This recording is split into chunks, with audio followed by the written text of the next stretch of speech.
Assalamualaikum warahmatullahi wabarakatuh. Selamat datang cerita Kirana. Apa kabar? Semoga kalian semua selalu dalam keadaan sehat dan bahagia. Ya, sebelum lanjut, jangan lupa dukung kami dengan klik tombol subscribe dan komen hadir untuk absennya. Selamat menonton. Langit Jakarta yang kelabu seolah mencerminkan suasana hati yang bukan karena kesedihan, melainkan ketegangan yang mendasari setiap langkahnya. Pagi itu, kota masih diselimuti embun, dan gedung-gedung pencakar langit yang menjulang seperti menara raksasa membingkai cakrawala.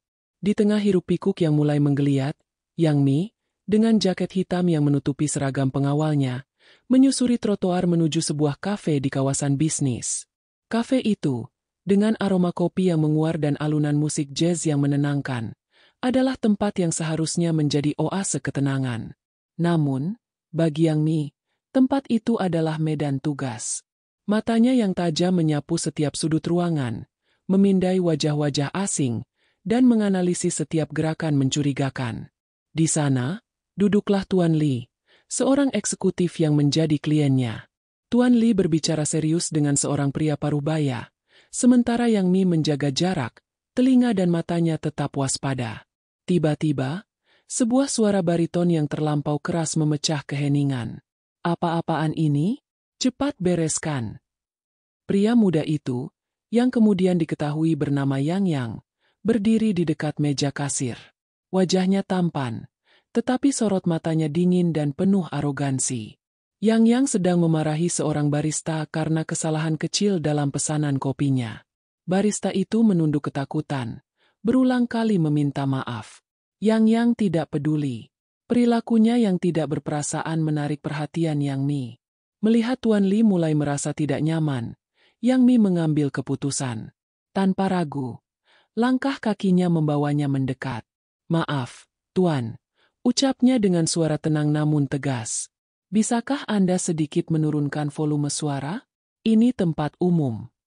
Yang tidak terbiasa dengan pembelaan seperti itu, menoleh dan menyipitkan mata. Siapa kamu? Tanyanya dengan nada merendahkan. Pengawal rendahan seperti kamu berani mencampuri urusanku. Hati Yang Mi terasa berdenyut, tetapi tidak ada rasa takut di matanya. Saya hanya meminta Anda untuk menghormati orang lain. Kesalahan kecil tidak layak dibesar-besarkan, jawabnya. Pertarungan verbal pun tak terhindarkan. Yang terbiasa mendapatkan semua yang diinginkan, tidak terima. Pengawal muda itu tetap teguh, tidak gentar sedikit pun. Perdebatan singkat itu berakhir ketika Yang Mi dengan cerdik mengalihkan perhatian orang-orang di sekitarnya, membuat Yang merasa malu. Putra konglomerat itu merasa harga dirinya tercabik-cabik. Kamu akan menyesalinya, bisiknya sebelum pergi. Yang Mi tahu ancaman itu tidak main-main. Di dunia bisnis, orang seperti Yang memegang kendali. Namun, dia sudah terlalu sering berhadapan dengan orang-orang seperti itu. Kembali ke tempat Tuan Li, wajah Yang Mi kembali tenang, seolah tidak terjadi apa-apa. Tuan Li mengangguk penuh apresiasi. Kamu pengawal terbaik yang pernah saya miliki, Yang Mi. Pujinya.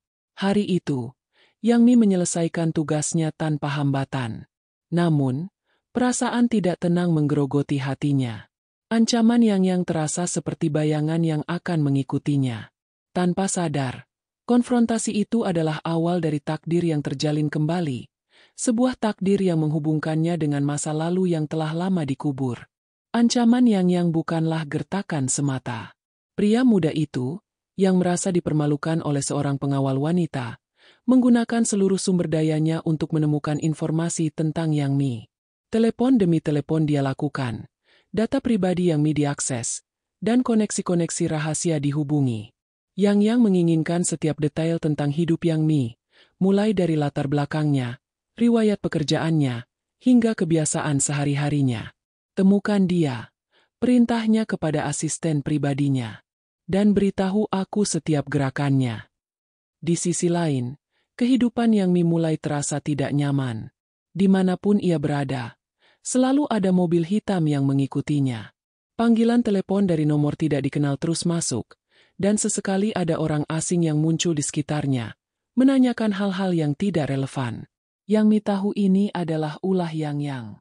Pengejaran ini bukan hanya mengganggu, tetapi juga mengancam privasinya. Namun, yang tidak diketahui Yang Mi adalah bahwa pengejaran Yang memiliki motif tersembunyi. Saat meneliti Yang Mi, Yang menemukan jejak masa lalu, nama keluarga, tanggal lahir, dan bahkan foto-foto lama. Yang tidak pernah melupakan gadis kecil yang pernah melindunginya di masa lalu. Gadis kecil yang sangat berani dan tangguh. Semakin Yang melihat detail tentang Yang Mi, semakin kuat keyakinan Yang bahwa pengawal itu adalah gadis kecil itu. Rasa penasaran itu berubah menjadi obsesi untuk mendekati Yang Mi dan membuktikan tebakannya. Sementara itu, di dunia bisnis, kabar tentang konflik antara Yang dan seorang pengawal wanita menyebar dengan cepat. Beberapa musuh bisnis Yang melihat ini sebagai peluang emas. Mereka mulai menyelidiki Yang Mi, mencari kelemahan Yang melalui pengawal itu. Salah satu saingan utama Yang, Tuan Yo, seorang taipan licik, mengirim mata-mata untuk mengawasi Yang Mi. Yang Mi, yang merasa tertekan, memutuskan untuk mengubah rutinitasnya. Ia tidak ingin lagi menjadi target yang mudah. Pagi itu, saat hendak pergi bekerja, Yang Mi menyadari ada orang asing yang membuntutinya. Dengan insting tajamnya, dia bersembunyi di gang sempit dan melarikan diri, berhasil mengelabui orang tersebut. Namun, terbebas dari satu ancaman, Yang Mi justru menghadapi ancaman yang lain. Di tempat parkir apartemennya, Yang Mi menemukan ada seseorang yang merusak ban mobilnya. Peringatan-peringatan kecil itu semakin sering terjadi, membuat Yang Mi panik. Ia tahu ini bukan lagi permainan arogansi Yang. Ini adalah pertarungan serius. Yang Mi mulai merasa semakin terpojok. Ia tidak tahu bahwa ada dua pihak yang sedang mengawasinya, Yang yang ingin mendekatinya, dan musuh-musuh Yang ingin menghancurkan mereka berdua. Tanpa disadari, Yang Mi menjadi pion dalam sebuah permainan yang lebih besar, permainan yang melibatkan intrik, kekuasaan, dan pengkhianatan. Kehidupannya yang tenang kini telah berakhir, digantikan oleh bayang-bayang masa lalu yang mulai terkuak kembali. Hari-hari berikutnya terasa seperti catur yang dimainkan oleh tangan tak terlihat. Yang Mi, yang kini lebih waspada dari sebelumnya, mengubah rutenya setiap hari, menukar mode transportasi, dan bahkan sesekali menyamar agar tidak mudah dikenali. Perasaannya campur aduk, marah karena privasinya diusik, namun juga penasaran dengan siapa dalang di balik semua ini. Peringatan kecil dari para penguntit mulai meningkat, bukan lagi sekadar ban yang dirusak, melainkan ancaman terselubung yang dikirim melalui email anonim. Pesan-pesan itu mengancam akan membocorkan rahasia gelap yang bahkan Yang Mi sendiri tidak ingat. Di tengah situasi yang semakin rumit, telepon dari manajernya berdering. Yang Mi, ada klien baru. Suara manajernya terdengar bersemangat. Ini tugas besar. Bayarannya sangat menggiurkan. Ini bisa menjadi terobosan untuk karirmu. Yang Mi mendengarkan dengan skeptis. Kliennya CEO muda sebuah perusahaan teknologi besar. Dia butuh pengawal pribadi 24/7. Sangat mendesak. Yang Mi menerima tawaran itu, karena ia membutuhkan uang dan pengalihan dari semua masalah yang sedang menimpanya. Tempat pertemuan ditetapkan di lobi sebuah gedung perkantoran mewah. Saat melangkah masuk, aura profesionalisme dan kemewahan langsung menyelimutinya. Petugas keamanan di meja depan menyambutnya dengan hormat dan mengarahkannya ke lift pribadi. Yang Mi menekan tombol yang diarahkan, dan pintu lift tertutup perlahan, membawanya naik menuju lantai teratas. Jantungnya berdebar, bukan karena takut, melainkan karena firasat aneh yang membayangi. Pintu lift terbuka, dan Yang Mi memasuki sebuah ruangan yang didesain minimalis namun elegan, dengan pemandangan kota yang terhampar luas. Di tengah ruangan, membelakangi Yang Mi, berdiri seorang pria yang sedang menatap keluar jendela. Postur tubuhnya tegak dan berwibawa, mencerminkan sosok yang memiliki kekuasaan. "Selamat siang, Tuan." "Sapa Yang Mi?" Suaranya terdengar profesional. "Saya Yang Mi, pengawal yang Anda minta." Pria itu berbalik perlahan. Mata Yang Mi melebar, dan napasnya tertahan di tenggorokan. Jantungnya berdegup kencang, memompa darah ke seluruh tubuhnya. Di hadapannya, Berdiri sosok yang telah mengganggu ketenangannya selama berminggu-minggu. Yang. Wajah yang dulu penuh arogansi, kini menampakkan senyum licik. "Ternyata kamu," katanya. "Kita bertemu lagi." Yang Mi merasa seolah dunia berputar. Semua pertanyaan yang memenuhi pikirannya kini terjawab. Yang bukan hanya menguntitnya. Pria itu dengan sengaja menjebaknya untuk tugas ini. Ini tidak mungkin, gumam Yang Mi, matanya menatap tajam, penuh ketidakpercayaan. "Mengapa tidak?" Yang mendekat. Setiap langkahnya penuh percaya diri. "Saya membutuhkan pengawal terbaik, dan manajermu bilang kamu adalah yang terbaik. Bukankah begitu, Nona pengawal?" Yang Mi merasa harga dirinya diinjak-injak. Ia menolak tugas ini. "Tuan, saya menolak tugas ini," katanya dengan suara tegas. "Saya tidak bisa bekerja dengan Anda." Yang tertawa kecil. "Terlambat. Kontrak sudah ditandatangani, dan pembayaran sudah dilakukan. Kamu adalah pengawal pribadiku sekarang." Yang menunjuk ke sebuah dokumen di meja. "Ini adalah kontraknya. Kamu tidak bisa mundur." Yang Mi mengecek dokumen itu. Benar, kontraknya sangat terikat, dan denda pembatalannya sangat besar, cukup untuk menghancurkan karir pengawalnya. Ia telah jatuh ke dalam perangkap Yang. Rasa frustrasi dan kemarahan membanjiri dirinya. "Baik," jawab Yang Mi dengan dingin.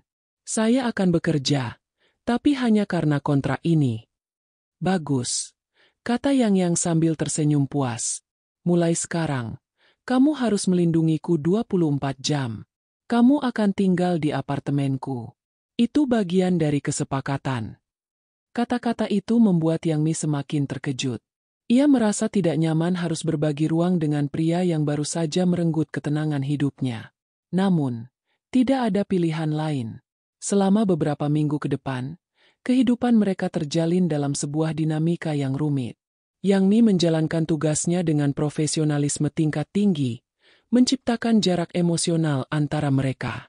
Yang, di sisi lain, tidak pernah berhenti menggodanya, memancing reaksi, dan mencoba mencari celah untuk mendekat. Suatu sore, saat Yang Mi sedang mengawasi Yang sedang rapat video, ia secara tidak sengaja mendengar Yang menyebut nama, "Mimi." Jantung Yang Mi berdegup kencang. Itu adalah nama panggilannya saat kecil.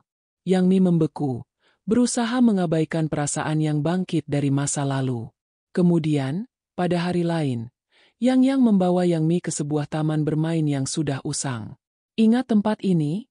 tanyanya sambil menatap bangku kayu yang dipenuhi lumut. "Dulu kita sering bermain di sini." Yang Mi tidak menjawab. Dia berusaha keras menyembunyikan getaran di hatinya. Ingatan samar mulai muncul. Bayangan seorang anak laki-laki yang menangis di taman bermain dan seorang gadis kecil yang datang untuk melindunginya. Tapi Yang Mi menolak untuk membiarkan ingatan itu menguasai dirinya. Masa lalu itu adalah bagian dari dirinya yang telah terkubur dalam-dalam. Sebuah masa lalu yang penuh dengan rasa sakit dan pengkhianatan. Yang terus berusaha membangkitkan ingatan Yang Mi. Dia menceritakan kisah-kisah kecil dari masa kecil mereka. Hal-hal yang hanya diketahui oleh mereka berdua. Yang Mi tetap bersikap dingin, tidak memberikan respons. Dia takut. Dia takut bahwa dengan mengakui ingatannya, pintu ke masa lalu yang kelam akan terbuka, dan semua rasa sakit itu akan kembali. Di tengah tarik ulur emosional ini, ancaman dari musuh-musuh Yang mulai meningkat. Kali ini, bukan hanya peringatan, melainkan serangan nyata. Mobil yang membawa Yang dan Yang Mi diserang oleh sekelompok pria bersenjata. Yang Mi, dengan instingnya yang terlatih, langsung bereaksi. Ia mengeluarkan keahlian bertarungnya, menangkis serangan-serangan, dan melindungi Yang dengan seluruh kemampuannya. Gerakannya cepat, gesit, dan mematikan. Yang tidak pernah melihat sisi ini dari Yang Mi, terperangah. Ia melihat bagaimana Yang Mi bertarung dengan semangat dan keberanian yang sama persis seperti gadis kecil di masa lalu. Setelah serangan berhasil dipatahkan, Yang menatap Yang Mi dengan mata penuh kekaguman. "Kamu adalah dia," bisik Yang, tanpa ragu sedikit pun. "Kamu adalah gadis kecilku, Yang Mi." Yang Mi tidak bisa lagi menyangkalnya. Ia menatap Yang Yang, dan semua emosi yang telah ia kubur dalam-dalam meluap keluar. Kemarahan, kesedihan, dan kerinduan yang mendalam. Kebenaran telah terungkap. Yang Yang adalah teman masa kecilnya, orang yang dulu pernah ia lindungi.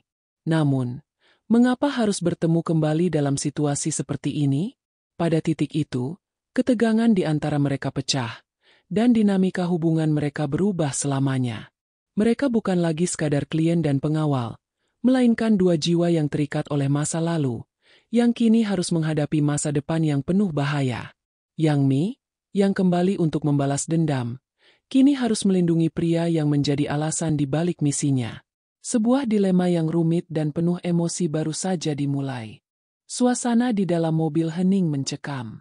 Bekas-bekas serpihan kaca dan goresan peluru menjadi saksi bisu dari baku tembak yang baru saja terjadi. Yang Mi, dengan napas terengah-engah, masih siaga penuh, matanya menyapu sekeliling. Yang yang duduk di sampingnya, tidak bisa mengalihkan pandangan. Untuk pertama kalinya, pria itu melihat Yang Mi bukan sebagai pengawal, melainkan sebagai seorang pejuang yang penuh semangat dan keberanian. Kamu, suara Yang tercekat. Kamu benar-benar dia. Mimi. Kata-kata itu meruntuhkan pertahanan Yang Mi yang sudah dibangun dengan susah payah selama bertahun-tahun. Perlahan, Yang Mi menoleh ke arah Yang. Tatapan matanya yang biasanya dingin kini dipenuhi oleh emosi yang membingungkan. Sudah lama sekali, gumamnya. Suaranya nyaris tak terdengar. Di tengah keheningan, ingatan-ingatan yang terkubur dalam benak Yang Mi mulai bermunculan. Ingatan akan seorang anak laki-laki kurus yang selalu ditindas, dan seorang gadis kecil yang selalu datang menolongnya. Ingatan akan yang dulu sering menangis karena diganggu teman-teman sebayanya, dan Yang Mi, yang selalu berdiri di depannya, melindunginya dengan sekuat tenaga. Ada kenangan manis tentang janji-janji yang mereka buat di bawah pohon rindang, dan janji untuk selalu saling melindungi. Namun, ada pula kenangan pahit tentang perpisahan yang mendadak dan rasa sakit yang ditinggalkan. Yang melihat keheningan Yang Mi, melanjutkan. Aku tidak pernah melupakanmu. Aku mencarimu kemana-mana, tapi tidak pernah berhasil menemukanmu. Yang Mi menunduk, berusaha menyembunyikan wajahnya. Ada hal-hal yang lebih baik dilupakan, katanya, suaranya penuh kepedihan. Masa lalu sudah berakhir. Tidak. Bantah Yang dengan tegas. Masa lalu adalah bagian dari siapa kita. Dan kamu, Mimi, kamu adalah bagian dari hidupku. Pertarungan batin Yang Mi bergejolak. Hatinya merindukan Yang, pria yang dulu pernah membuatnya merasa aman. Namun, pikiran rasionalnya mengingatkannya pada alasan mengapa dia harus melarikan diri dari masa lalu. Sebuah tragedi kelam yang membuat keluarganya hancur. Sebuah rahasia besar yang tersembunyi di balik senyumnya. Untuk bisa bertahan hidup, Yang Mi harus melupakan siapa dirinya sebenarnya. Aku bukan lagi Mimi yang kamu kenal, kata Yang Mi, suaranya bergetar. Aku hanya seorang pengawal, dan kamu adalah klienku. Tidak ada yang lebih dari itu. Yang menyadari bahwa Yang Mi masih enggan membuka diri. Dia memutuskan untuk tidak memaksanya. Baiklah, katanya. Suaranya melembut. Aku tidak akan memaksamu. Tapi satu hal yang perlu kamu tahu. Aku akan melindungimu sekarang. Seperti dulu kamu melindungiku. Kata-kata itu menyentuh hati Yang Mi. Tetapi dia tidak menunjukkannya. Sebuah dinding tebal telah dibangun di sekeliling hatinya. Dan tidak mudah untuk merobohkannya. Saat mereka melanjutkan perjalanan, Yang Mi tetap profesional. Namun ada dinamika baru yang terbentuk antara mereka. Kedekatan yang tak terucapkan. Sebuah ikatan yang lebih dalam dari hubungan klien pengawal. Di sisi lain, ancaman dari musuh-musuh Yang semakin meningkat. Mereka sadar bahwa Yang Mi adalah titik lemah Yang. Dengan memanfaatkan informasi yang didapat dari penguntit mereka, musuh-musuh itu mengirimkan pesan-pesan yang lebih spesifik dan mengancam, menargetkan hal-hal yang dekat dengan Yang Mi. Sebuah foto lama Yang Mi dan keluarganya dikirim ke ponsel Yang. Foto itu buram, namun Yang Mi langsung mengenali wajah-wajah di dalamnya. Tubuhnya membeku. Ketakutannya yang terbesar adalah masa lalunya akan terbongkar. Yang melihat ekspresi wajah Yang Mi. Dia menatap layar ponsel. Matanya dipenuhi pertanyaan. Siapa mereka? Yang Mi tidak menjawab. Dia hanya menatap foto itu. Matanya berkaca-kaca. Di foto itu, ada ayah dan ibunya. Orang-orang yang telah hilang dalam kabut misteri. Mereka sudah tiada. Jawab Yang Mi. Suaranya bergetar. Ini adalah keluarga yang kuhindari. Yang menyadari kesedihan Yang Mi, tidak bertanya lebih jauh. Dia tahu ada sesuatu yang jauh lebih dalam dari yang terlihat. Dia berjanji pada dirinya sendiri untuk melindungi Yang Mi, tidak hanya dari musuh-musuh bisnisnya, tetapi juga dari masa lalu yang menyakitkan. Yang menggunakan koneksinya untuk menyelidiki asal pesan itu. Dia menemukan bahwa pesan itu dikirim oleh jaringan terorganisir yang sangat cerdas dan tersembunyi. Tuan Yo, musuh bebuyutan Yang, ternyata adalah dalang di balik semua itu. Tuan Yo tidak hanya ingin menghancurkan Yang, tetapi juga ingin membalas dendam pada keluarga Yang Mi. Malam itu, di apartemen Yang Mi sedang merawat luka-luka kecil yang didapatnya saat baku tembak. Yang duduk di sampingnya, dengan lembut membantu. Mengapa kamu tidak pernah memberitahuku? Tanyanya. Yang Mi menatapnya. Air mata menggenang di matanya. Aku harus melupakan semuanya, katanya. Ayah dan ibuku meninggal dalam keadaan yang misterius. Semua orang bilang mereka meninggal karena kecelakaan. Tapi aku tahu ada sesuatu yang salah. Aku memutuskan untuk hidup di bawah radar, menjadi pengawal. Hanya itu cara agar aku bisa bertahan. Yang Mi kemudian mengungkapkan bahwa keluarganya bukanlah pengawal biasa. Mereka adalah bagian dari klan pengawal elit yang sudah lama menghilang. Sebuah klan yang dikenal karena kemampuannya yang tak terkalahkan. Sebuah tragedi, konspirasi, dan pengkhianatan yang tidak pernah terpecahkan. Yang mendengarkan dengan penuh perhatian. Dia menyadari bahwa beban di pundak Yang Mi jauh lebih berat dari yang dia bayangkan. Pria itu menangkup tangan Yang Mi. Mulai sekarang, kamu tidak perlu menghadapi semua ini sendirian. Kita akan mencari tahu siapa yang bertanggung jawab atas apa yang terjadi pada keluargamu. Kita akan membalas dendam bersama-sama.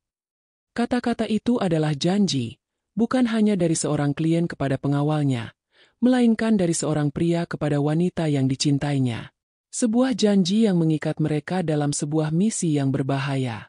Yang Mi, yang kembali untuk membalas dendam, kini memiliki sekutu yang paling tidak terduga.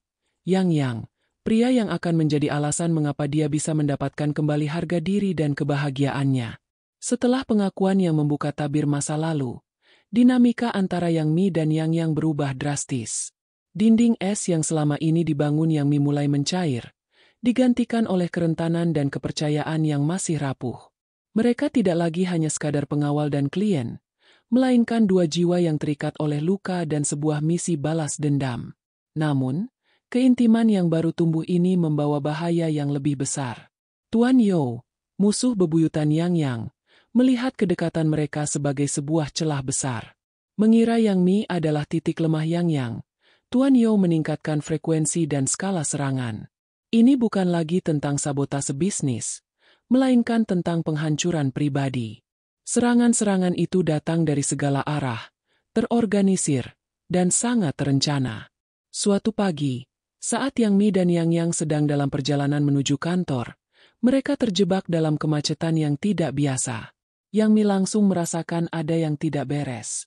Instingnya berteriak, memperingatkan bahaya yang akan datang.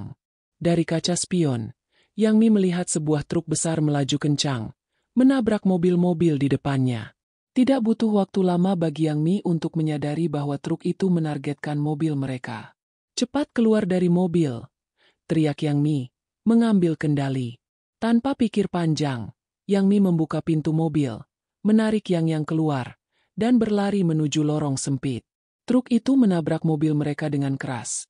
Suara benturan logam yang memekakan telinga bergema di jalanan. Untung Yang Mi dan Yang sudah berada di tempat aman. Mereka berhasil kabur, tetapi serangan itu meninggalkan trauma. Di sisi lain, kantor Yang juga menjadi target. Malam hari, Saat Yang Mi sedang mengawasi dari kejauhan, alarm kebakaran berbunyi. Yang Mi melihat dari monitor bahwa alarm itu palsu. Itu adalah taktik untuk mengosongkan gedung. Mengantisipasi serangan fisik, Yang Mi segera berlari ke kantor Yang. Dan benar saja, di dalam kantor, beberapa pria bersenjata sudah menunggu. Tetap di belakangku, perintah Yang Mi, dan Yang mengangguk. Yang Mi menghadapi para penyerang dengan keahlian bertarung yang luar biasa. Gerakannya cepat dan mematikan. Pukulan dan tendangan yang dilancarkan Yang Mi mengenai targetnya dengan presisi. Ia menjatuhkan satu persatu pria bersenjata itu, menggunakan setiap objek di kantor sebagai senjata. Pertarungan itu sangat sengit, tetapi Yang Mi berhasil mengalahkan semua penyerang. Yang hanya menyaksikan, terperangah. Pria itu tidak menyadari betapa kuatnya Yang Mi. Setelah pertempuran usai, Yang mendekati Yang Mi. "Kamu sungguh luar biasa," pujinya. "Ini tugasku," jawab Yang Mi dengan singkat, tetapi matanya menunjukkan kelelahan. Namun, Tuan You tidak berhenti sampai di situ. Serangan-serangan itu hanyalah pengalih perhatian. Tuan You tahu rahasia terbesar Yang Mi, sebuah rahasia yang membuatnya harus bersembunyi selama bertahun-tahun.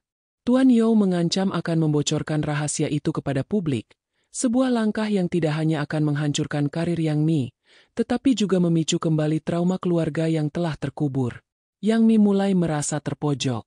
Ia tahu serangan-serangan fisik bisa ditangani, tetapi serangan psikologis ini sangat menghancurkannya. Yang melihat perubahan dalam diri Yang Mi, melihat betapa ketakutan yang dialami Yang Mi. "Apa yang mereka ketahui?" tanya Yang dengan lembut. Yang Mi akhirnya menceritakan semuanya. Keluarganya, klan pengawal terkuat, dihancurkan oleh sebuah konspirasi yang melibatkan orang-orang terdekat. Keluarganya tidak meninggal karena kecelakaan, melainkan dibunuh. Pembunuhnya adalah pengkhianat di antara mereka. Seseorang yang iri dengan kekuasaan keluarga Yang Mi. "Itu adalah rahasia yang kubawa selama bertahun-tahun," kata Yang Mi. "Jika itu terbongkar, aku akan berada dalam bahaya besar. Orang-orang yang membunuh keluargaku akan tahu bahwa aku masih hidup." Yang mendengarkan cerita itu, merasa marah dan kasihan. "Kamu tidak akan menghadapi ini sendirian," janjinya. Sejak saat itu, aliansi mereka menguat. Yang menggunakan sumber dayanya, mulai menyelidiki Tuan You, sementara Yang Mi tetap menjadi pengawalnya, melindungi Yang dari ancaman fisik. Dalam prosesnya, Yang menemukan bahwa Tuan You tidak bekerja sendirian. Tuan You bekerja dengan seseorang di dalam perusahaan Yang sendiri. Pertarungan tidak lagi hanya tentang bisnis atau balas dendam, tetapi juga tentang kepercayaan dan pengkhianatan. Yang Mi dan Yang harus berhati-hati, karena setiap orang di sekitar mereka bisa menjadi musuh. Di tengah semua kekacauan ini, kedekatan antara Yang Mi dan Yang semakin tumbuh. Mereka menghabiskan lebih banyak waktu bersama, bukan hanya untuk bekerja, tetapi juga untuk saling memahami. Yang mengajarkan Yang Mi tentang dunia bisnis, sementara Yang Mi mengajarkan Yang tentang dunia pengawal. Mereka menemukan kenyamanan satu sama lain, dan percikan asmara mulai terasa. Cinta mereka tumbuh di tengah-tengah ancaman, pengkhianatan, dan bahaya. Ketika ancaman terakhir datang, Yang Mi dan Yang sudah siap. Mereka tidak lagi takut. Mereka tidak lagi melarikan diri dari masa lalu. Mereka menghadapi masa depan bersama, bersatu dalam sebuah misi yang berbahaya. Sebuah misi untuk membalas dendam dan menemukan cinta yang pernah hilang. Serangan-serangan yang datang dari Tuan You memang sengit, tetapi Yang Mi berhasil menangkis semuanya dengan keahliannya yang luar biasa. Setiap pukulan dan tendangan yang dilancarkan menunjukkan kekuatan yang tidak biasa, membuat Yang semakin yakin bahwa pengawal pribadinya ini bukanlah orang sembarangan. Namun, di tengah baku hantam dan baku tembak, sebuah insiden mengubah segalanya. Dalam sebuah upaya untuk menculik Yang, sekelompok pria bersenjata mengepung apartemen mereka. Yang Mi memimpin pertahanan, bertarung dengan gesit dan cerdas. Namun, salah satu penyerang berhasil melukai lengan Yang Mi dengan pisau. Meskipun luka itu tidak dalam, seragam Yang Mi robek, memperlihatkan sebuah tanda lahir unik yang tersembunyi di bahunya. Tanda itu, sebuah lambang berbentuk naga yang melingkar, adalah ciri khas dari klan pengawal elit terkuat yang sudah lama dianggap punah. Ketika Yang melihatnya, matanya melebar. Dia pernah melihat lambang yang sama di sebuah dokumen rahasia milik ayahnya, dokumen yang membahas tentang penjaga tak terlihat, klan pengawal yang menjaga keluarga konglomerat selama berabad-abad. Klan ini dikenal karena kemampuan bertarung dan kesetiaannya yang tak tergoyahkan. Namun, 20 tahun lalu, klan itu hancur secara misterius, meninggalkan hanya sedikit jejak. Tanda itu, lambang naga itu, aku mengenalnya. Bisik Yang, suaranya dipenuhi rasa takjub. Kamu adalah anggota klan, penjaga tak terlihat. Yang Mi terkejut. Dia tidak menyangka identitasnya yang paling rahasia akan terbongkar secepat ini. Yang Mi berusaha menyembunyikan tanda lahirnya, tetapi sudah terlambat. Wajahnya yang biasanya tegas kini menunjukkan kerentanan yang mendalam. Itu adalah tanda lahir keluargaku, kata Yang Mi, suaranya tercekat. Sebuah tanda yang mengikatku pada sebuah takdir yang tidak pernah kuinginkan. Malam itu, setelah berhasil mengamankan diri, Yang menuntut penjelasan. Dengan enggan, Yang Mi akhirnya menceritakan seluruh kisahnya. Keluarganya adalah pemimpin dari klan pengawal tersebut. Mereka bertugas melindungi keluarga-keluarga kaya raya dari ancaman. Namun, di antara mereka, ada seorang pengkhianat yang iri dengan kekuasaan dan reputasi mereka. Pengkhianat itu bekerja sama dengan musuh-musuh keluarga kami. Mereka membunuh orang tuaku dan hampir seluruh anggota klan. Cerita Yang Mi, suaranya bergetar menahan tangis. Hanya aku yang berhasil selamat. Aku melarikan diri, hidup dalam bayang-bayang, berusaha melupakan siapa aku sebenarnya. Aku memilih menjadi pengawal biasa, menyembunyikan keahlianku yang sebenarnya. Aku ingin hidup tenang, tetapi takdir tidak mengizinkannya. Yang mendengarkan dengan penuh perhatian. Dia menyadari bahwa tragedi keluarga Yang Mi jauh lebih kompleks dari yang dia bayangkan. Tiba-tiba, sebuah ingatan muncul di benaknya. Nama-nama dan wajah-wajah yang tercatat dalam dokumen rahasia ayahnya. Salah satunya adalah nama Tuan Yo. Tuan Yo, dia ada di daftar itu, kata Yang. Dia adalah salah satu orang yang dicurigai terlibat dalam kehancuran klanmu. Mata Yang Mi melebar. Tidak mungkin, gumamnya, meskipun hatinya tahu itu benar. Ia selalu curiga, tetapi tidak pernah memiliki bukti. Kini, dengan informasi dari Yang, semua kepingan teka-teki mulai menyatu. Serangan-serangan dari Tuan Yo, ancaman-ancaman yang mengungkit masa lalu. Semua itu bukan kebetulan. Tuan Yo tahu siapa Yang Mi dan Tuan Yo ingin memastikan bahwa tidak ada lagi anggota klan yang tersisa. Jadi, Tuan Yo bukan hanya musuhmu, tapi juga musuhku, kata Yang Mi. Matanya kini dipenuhi api dendam. Dia yang bertanggung jawab atas kematian keluargaku. Dendam yang selama ini terpendam dalam hati Yang Mi kini meledak. Ia tidak lagi bisa bersembunyi. Ia tidak lagi bisa lari dari takdirnya. Tujuan hidupnya yang baru, yang selama ini hanya samar-samar, kini menjadi jelas. Yang Mi harus membalas dendam. Bukan hanya untuk dirinya sendiri, melainkan untuk keluarganya, untuk klan yang hancur, dan untuk semua yang telah hilang. Aku akan membantumu, kata Yang, memegang tangan Yang Mi. Kita akan menghadapi ini bersama. Aku akan membantumu menemukan kebenaran, dan kita akan memastikan Tuan Yo membayar untuk semua yang telah dia lakukan. Pada saat itu, aliansi antara Yang Mi dan Yang menjadi lebih dari sekadar hubungan klien pengawal. Mereka bersatu dalam sebuah misi. Misi untuk membalas dendam, misi untuk menemukan kebenaran, dan misi untuk merebut kembali keadilan. Yang Mi, yang dulunya adalah pengawal biasa, kini kembali ke identitas aslinya sebagai anggota klan pengawal terkuat yang terakhir. Dan Yang, putra konglomerat yang arogan, kini menjadi sekutu paling pentingnya. Kini, pertarungan sesungguhnya baru dimulai. Pertarungan antara masa lalu dan masa kini, antara dendam dan cinta, antara kebenaran dan pengkhianatan.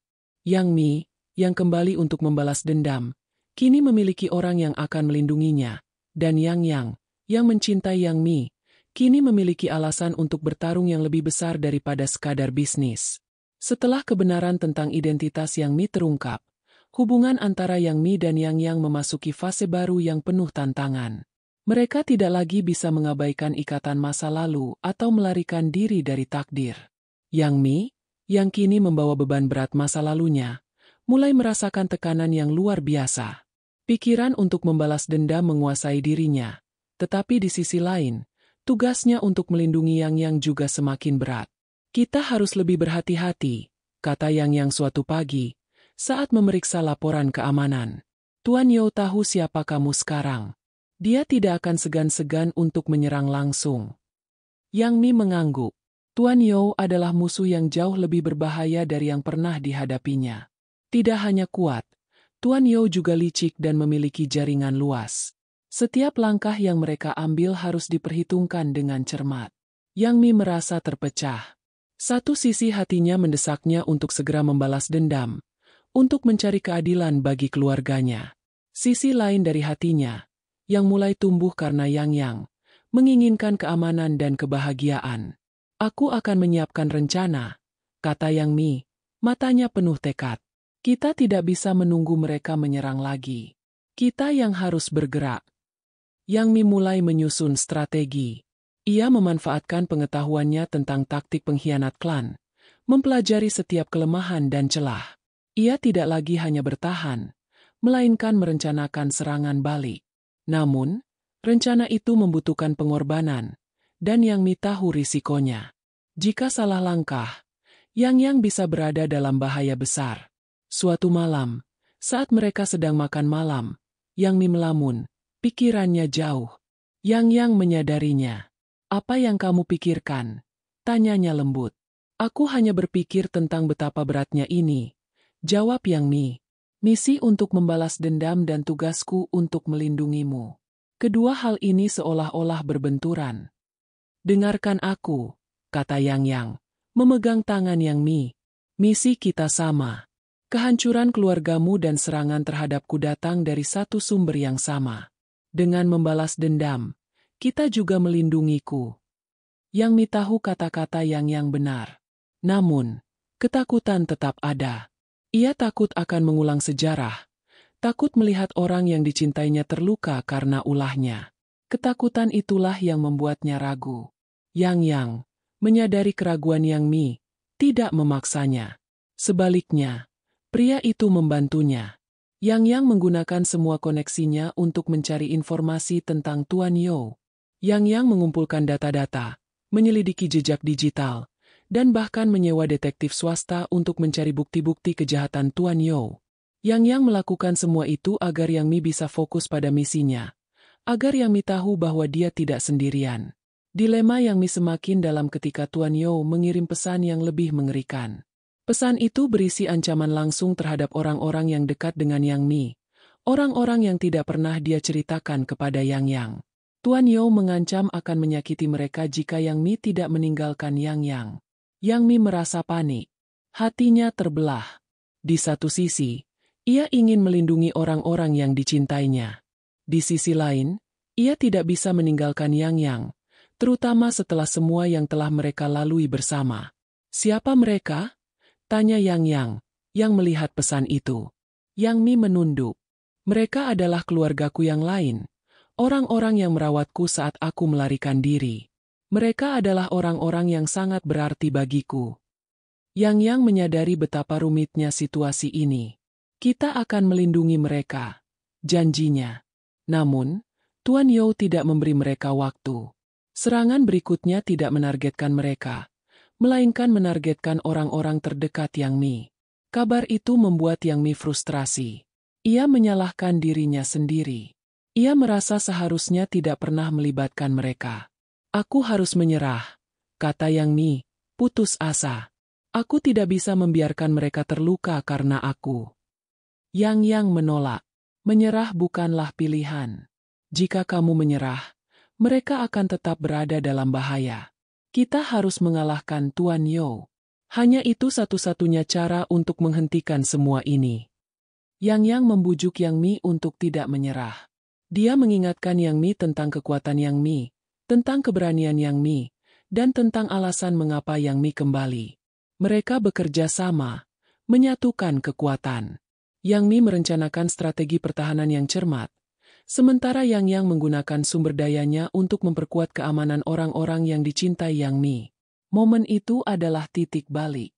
Yang Mi menyadari bahwa dia tidak lagi sendirian. Ia memiliki Yang, dan ia memiliki alasan untuk bertarung yang jauh lebih besar daripada sekadar balas dendam. Dilema dalam hatinya akhirnya mereda, digantikan oleh tekad yang baru. Yang Mi tahu bahwa ia bisa melindungi Yang, sekaligus merebut kembali harga diri dan kebahagiaannya. Dengan kekuatan baru ini, Yang Mi dan Yang siap untuk menghadapi Tuan Yo dan mengungkap rahasia yang tersembunyi di balik kehancuran klan Yang Mi. Pertarungan sesungguhnya baru saja dimulai, dan kali ini, Yang Mi tidak akan mundur. Dengan tekad yang baru, Yang Mi dan Yang menyusun strategi serangan balik. Mereka tidak lagi hanya menunggu musuh datang, mereka mengambil inisiatif. Yang menggunakan koneksi dan sumber daya perusahaannya, mulai mengumpulkan informasi tentang Tuan Yo. Sementara Yang Mi, dengan pengetahuannya yang mendalam tentang dunia bawah tanah dan taktik klan pengawal, mengidentifikasi celah dalam jaringan keamanan Tuan Yo. Tuan Yo punya orang dalam di perusahaanku, kata Yang, menunjuk pada diagram yang rumit di layar. Seseorang yang secara konsisten membocorkan informasi. Yang Mi menatap diagram itu, matanya menyipit. Pengkhianat, gumamnya. Selalu dimulai dengan pengkhianatan. Yang menemukan bahwa Tuan Yo secara diam-diam membeli saham perusahaannya melalui serangkaian perusahaan boneka. Tujuannya adalah untuk melakukan pengambil alihan paksa, sebuah langkah yang tidak hanya akan menghancurkan karir Yang tetapi juga memberinya kendali penuh atas kekayaan dan sumber daya Yang. Kita harus menghentikannya sebelum terlambat, kata Yang. Yang Mi memiliki ide. Kita harus menemukan orang dalam itu, katanya. Pengkhianat adalah mata dan telinga Tuan Yo. Tanpa orang itu, Tuan Yo akan buta dan tidak bisa bergerak. Misi mereka pun berubah. Selain melindungi Yang dari ancaman fisik, mereka juga harus mengidentifikasi pengkhianat di lingkaran dalam Yang. Ini adalah pekerjaan yang sulit, karena setiap orang di sekitar Yang bisa menjadi tersangka, dari asisten yang paling setia hingga rekan kerja yang paling terpercaya. Untuk menemukan pengkhianat, mereka harus berpura-pura berada dalam posisi yang rentan. Yang Mi menyarankan Yang untuk menyebarkan informasi palsu, membuat Tuan Yo berpikir bahwa rencananya berhasil. Dengan umpan ini, mereka berharap pengkhianat akan menunjukkan dirinya. Di tengah semua intrik ini, hubungan Yang Mi dan Yang semakin erat. Mereka bekerja sama siang dan malam, tidur hanya beberapa jam. Mereka berbagi kopi di pagi hari, berbagi strategi di siang hari, dan berbagi cerita di malam hari. Yang dulunya arogan dan sombong, kini menjadi pendengar yang sabar, dan Yang Mi, yang dulunya tertutup, kini lebih terbuka.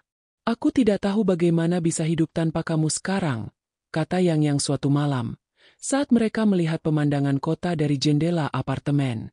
Yang Mi tersipu. Aku hanya melakukan tugasku, jawabnya, tetapi matanya menunjukkan kasih sayang yang dalam. Yang tersenyum. Tidak, ini lebih dari sekadar tugas. Kamu adalah partnerku, pengawal terbaikku, dan pria itu ragu sejenak. Dan orang yang paling penting bagiku.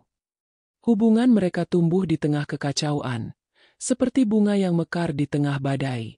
Mereka menemukan kenyamanan dan kekuatan satu sama lain.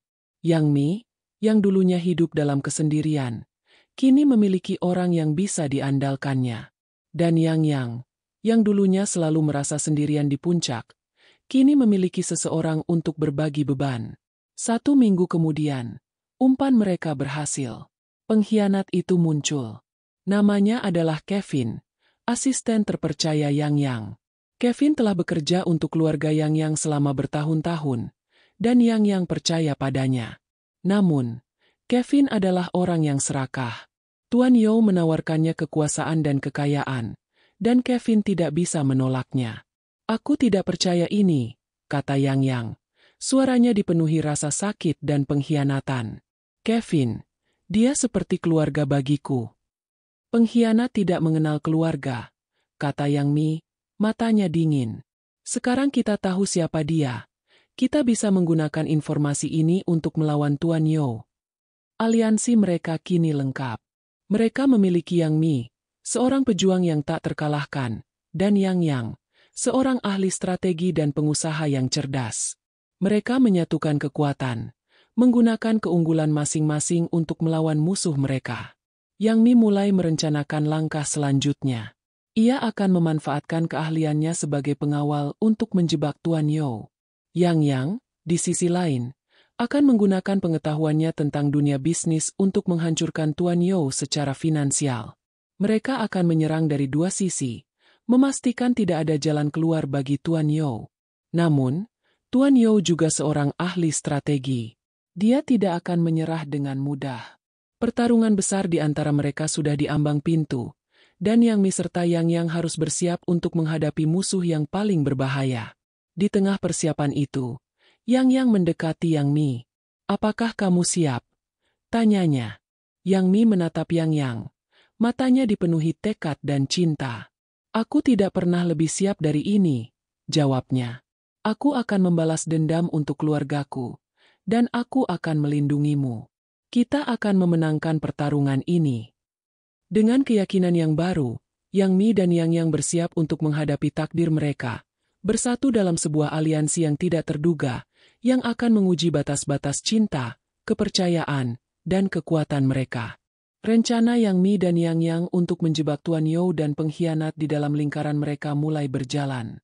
Dengan umpan yang dilemparkan, kini tinggal menunggu waktu sampai Kevin, asisten terpercaya Yang, menunjukkan diri. Ketegangan memenuhi udara. Setiap langkah yang diambil terasa seperti melangkah di atas tali, dengan jurang pengkhianatan di bawah mereka. Malam itu, di sebuah acara amal yang megah, Yang sengaja menyebarkan informasi palsu kepada beberapa rekan bisnisnya. Tentu saja, Kevin ada di sana, telinganya waspada, merekam setiap kata. Di balik senyum profesionalnya, Kevin menunjukkan gelagat aneh. Yang Mi, yang bertugas sebagai pengawal, mengamati dari kejauhan. Matanya yang tajam tidak melewatkan satupun gerakan kecil dari Kevin, mulai dari cara Kevin memegang ponselnya hingga cara Kevin mencuri pandang ke arah Yang. "Dia menelepon Tuan Yo," bisik Yang Mi ke telepon internalnya. "Baiklah, kita mulai," jawab Yang. Suaranya tenang. Yang berpura-pura meninggalkan acara lebih awal, tetapi Yang Mi telah menyiapkan jebakan. Mereka pergi ke sebuah gudang tua di pinggir kota. Gudang itu gelap dan sepi, tempat yang sempurna untuk sebuah konfrontasi. Di sana, mereka memasang kamera tersembunyi. Tidak butuh waktu lama bagi Kevin untuk muncul. Kevin tidak menyadari bahwa semua yang dilakukan Kevin telah diawasi. Yang dan Yang Mi melihat Kevin masuk ke dalam gudang, telepon di tangannya. Kevin berbicara dengan suara pelan. "Semuanya berjalan sesuai rencana, Tuan Yo," kata Kevin. Yang ada di sini. Saat ini dia sendirian, dan tidak ada pengawal." Yang mendengar pengakuan itu, merasa hancur. Kevin adalah orang yang telah bekerja untuknya selama bertahun-tahun. Yang merasa dikhianati. "Masuklah," bisik Yang Mi kepada Yang. "Sudah waktunya." Yang dan Yang Mi masuk ke dalam gudang. Kevin terkejut. Matanya melebar. "Tuan Yang?" tanyanya. Suaranya dipenuhi ketakutan. "Kevin," kata Yang. Suaranya sedih. "Mengapa kamu melakukannya?" Kevin tidak bisa menjawab. Dia menunduk, malu dan takut.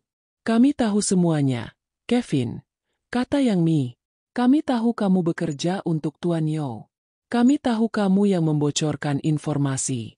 Dan kami tahu kamu yang menjadi dalang di balik serangan terhadap kami." Kevin akhirnya pecah. Air mata mengalir di wajahnya. "Maafkan saya, Tuan Yang, katanya. "Saya terpaksa melakukannya. Tuan Yo mengancam akan menyakiti keluarga saya." Yang merasa kasihan. Namun, Yang Mi tidak. Pengkhianatan adalah sesuatu yang tidak bisa dimaafkan, terutama setelah apa yang terjadi pada keluarganya. Maaf adalah kata yang tidak cukup, kata Yang Mi. Suaranya dingin dan menusuk. Pengkhianatanmu menyebabkan bahaya. Pengkhianatanmu menyebabkan kehancuran. Yang melihat kemarahan di mata Yang Mi, menyadari bahwa Kevin adalah pengkhianat yang sama yang menghancurkan keluarga Yang Mi. Apakah kamu terlibat dalam pembunuhan keluargaku? Tanya Yang Mi, suaranya bergetar. Kevin menunduk. Tidak secara langsung. Jawabnya. Tapi saya tahu siapa yang melakukannya. Tuan You tahu. Dia yang memerintahkan semuanya. Yang Mi merasa frustrasi. Kevin hanyalah pion, bukan dalang sebenarnya. Tetapi informasi yang diberikan Kevin sangat berharga. Kevin akhirnya mengungkapkan bahwa Tuan You adalah otak di balik semua serangan dan pembunuhan. Tuan You ingin menyingkirkan keluarga Yang Mi untuk mendapatkan kekuasaan dan kekayaan yang mereka miliki. Tuan You adalah orang yang haus kekuasaan. Tuan You bersedia melakukan apa saja untuk mendapatkan apa yang dia inginkan. Setelah mendapatkan pengakuan Kevin, Yang Mi dan Yang tidak lagi ragu. Mereka tahu bahwa Tuan You harus dihentikan. Kevin, yang telah mengakui kesalahannya, memutuskan untuk membantu mereka. Kevin tahu semua rahasia Tuan You, semua kejahatan yang Tuan You lakukan. Saya akan membantu Anda, kata Kevin. Saya akan memberikan semua yang saya miliki. Saya akan bersaksi melawan Tuan You. Yang menatap Kevin, lalu mengangguk. Terima kasih, Kevin, katanya. Kamu telah membuat pilihan yang benar. Kini, dengan bukti yang kuat dan aliansi yang lebih kuat, Yang Mi dan Yang siap untuk menghadapi Tuan You secara langsung. Pertarungan yang akan datang tidak hanya akan menentukan nasib perusahaan Yang, tetapi juga nasib Yang Mi dan keadilan untuk keluarganya. Dengan pengakuan Kevin dan bukti-bukti yang mulai terkumpul, Yang Mi dan Yang kini memiliki semua yang mereka butuhkan. Mereka tidak akan lagi bermain di bawah bayang-bayang. Mereka akan menghadapi Tuan You secara langsung, dengan sebuah rencana yang matang dan terperinci. Rencana ini adalah hasil kolaborasi Yang Mi dan Yang menggabungkan keahlian militer dan strategi bisnis. Kita akan menyerang Tuan You dari semua sisi, kata Yang, menunjuk ke sebuah peta yang penuh dengan titik-titik dan garis. Kita akan menghancurkan kekuasaannya secara finansial, dan pada saat yang sama, kita akan memastikan Tuan You tidak bisa melarikan diri. Yang Mi mengangguk. Aku akan mengurus bagian lapangan, jawabnya. Aku akan menggunakan semua yang kupelajari dari klan. Aku akan memastikan tidak ada yang bisa melindunginya. Rencana mereka dimulai dengan sebuah serangan finansial. Yang, dengan bantuan Kevin, mulai membocorkan informasi tentang operasi ilegal Tuan You. Yang bekerja sama dengan media, menyebarkan berita tentang manipulasi pasar dan korupsi yang dilakukan Tuan You. Yang juga menggunakan koneksinya untuk membekukan aset-aset Tuan You, menyebabkan saham perusahaannya jatuh bebas. Dalam waktu singkat, Tuan You, yang dulunya adalah seorang taipan, kini berada di ambang kebangkrutan. Serangan finansial itu berhasil, kata Yang, suaranya dipenuhi kepuasan. Sekarang Tuan You akan panik. Benar saja, Tuan You merasa terpojok. Dia tidak menyangka Yang dan Yang Mi akan begitu berani. Marah dan putus asa, Tuan You memutuskan untuk mengambil langkah terakhir yang penuh risiko, serangan fisik. Tuan You mengirimkan sekelompok tentara bayaran untuk menculik Yang, dengan harapan bisa mengakhiri semua ini dengan cepat. Mereka datang, kata Yang Mi, yang sedang mengawasi monitor keamanannya. 15 orang. Semuanya bersenjata lengkap. Yang tetap tenang. Kita sudah mengantisipasinya, katanya. Yang Mi telah menyiapkan gudang tua itu sebagai medan pertempuran. Dia telah memasang perangkap, sensor gerak, dan kamera tersembunyi. Saat tentara bayaran itu masuk, mereka langsung jatuh ke dalam perangkap Yang Mi. Yang Mi, dengan keahliannya yang luar biasa, bersembunyi di balik bayang-bayang, menyerang satu persatu. Gerakannya begitu cepat dan lincah, sehingga para tentara bayaran tidak menyadarinya. Kamu adalah hantu, kata salah satu tentara bayaran yang sudah terkunci, matanya dipenuhi ketakutan. Aku adalah mimpi burukmu, jawab Yang Mi. Yang Mi dengan mudah mengalahkan semua tentara bayaran itu. Yang melihat semua itu dari monitor, merasa bangga. Ia tahu Yang Mi adalah pejuang yang tak terkalahkan. Namun, pertarungan itu belum selesai. Tuan You, yang melihat rencananya gagal, memutuskan untuk datang sendiri. Tuan You memasuki gudang itu dengan wajah penuh amarah. "Kamu, pengawal rendahan," teriaknya. "Kamu berani menantangku. Kamu telah menghancurkan keluargaku," jawab Yang Mi dengan suara penuh kebencian. "Kamu telah membunuh mereka. Dan aku di sini untuk memastikan kamu membayar untuk semua yang telah kamu lakukan." Pertarungan sengit terjadi antara Yang Mi dan Tuan You. Tuan You juga seorang ahli bela diri, tetapi kemampuannya tidak sebanding dengan Yang Mi. Yang Mi, dengan kekuatan dan kecepatan yang luar biasa, dengan mudah mengalahkannya. Yang Mi tidak membunuh Tuan You, tetapi membiarkannya hidup agar Tuan You bisa menghadapi hukum. "Kamu akan menghabiskan sisa hidupmu di penjara," kata Yang Mi. "Kamu akan membayar semua dosamu." Tuan You menatap Yang Mi. Matanya dipenuhi kebencian dan kekalahan. "Kamu menang," katanya. Suaranya dipenuhi keputusasaan. Dengan kekalahan Tuan You, keadilan akhirnya didapatkan. Yang Mi, yang kembali untuk membalas dendam, kini telah menyelesaikan misinya. Dia tidak lagi harus bersembunyi. Ia tidak lagi harus hidup dalam ketakutan. "Ini semua berkat kamu," kata Yang Mi kepada Yang.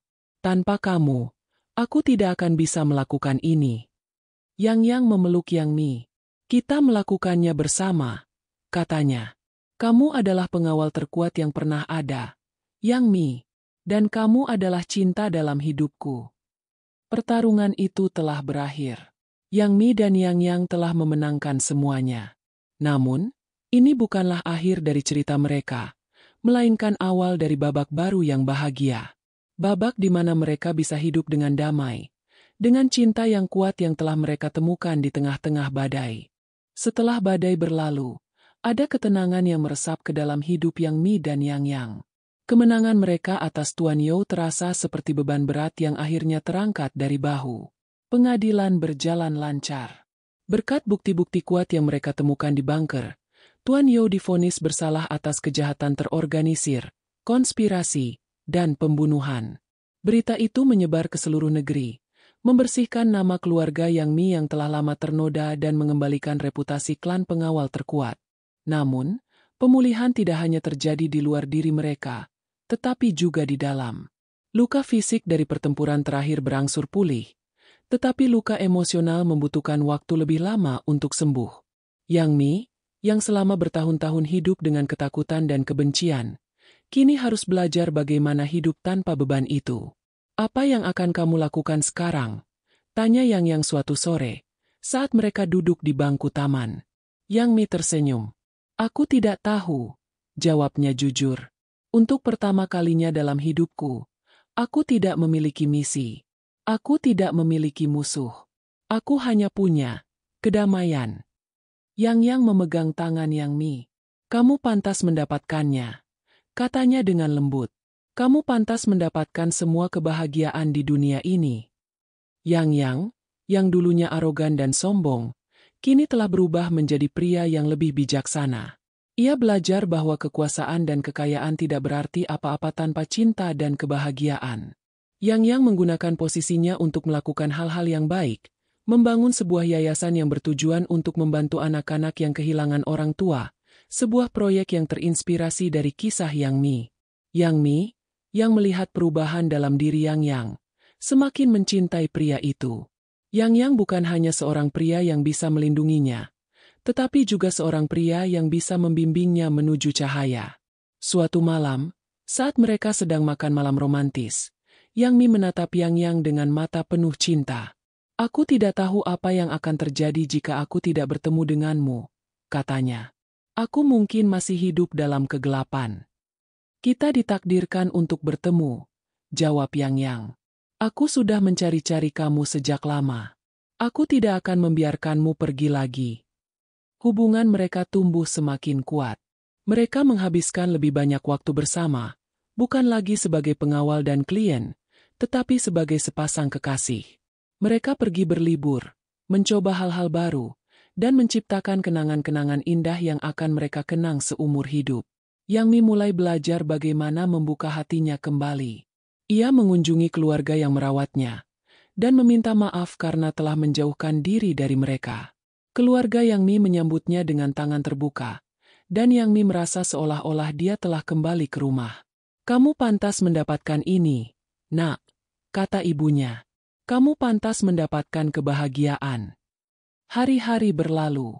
Yang Mi menemukan kebahagiaan dalam hal-hal kecil, seperti menonton film dengan Yang, memasak, dan hanya menghabiskan waktu bersama.